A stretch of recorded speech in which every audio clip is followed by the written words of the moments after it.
আমাদের উদাসীনতা এবং আমাদের দায়িত্বহীনতাই মূল আমাদের দায়িত্বহীনতা হচ্ছে মূল কাজ। আমার মেয়ে, আমার বোন, আমার স্ত্রী, আমার মা, ওরা বের হয়, আমার অজান্তে বের হয় না, আমি ওদেরকে বাধ্য করেছি, দোষটা আমাদের উপরে আসবে।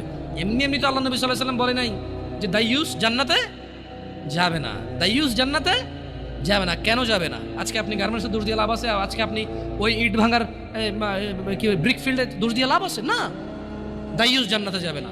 মনে রাখবেন, যুবক অবস্থায় এই জিনিসগুলো নলেজ রাখা ভালো। বিয়ে শাদীর আগেই কোন মহিলা যদি বেপরদার কারণে জাহান্নামে যায়, শুধু ও যাবে না, ওর সাথে কেউ না কেউ রিলেটেড থাকবে পুরুষ।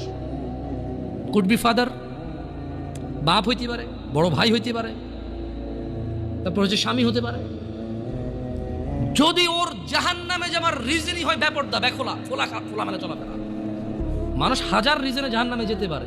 আল্লাহ সবাইকে ক্ষমা করুন এবং হিদায়াত দান করুন, আমিন।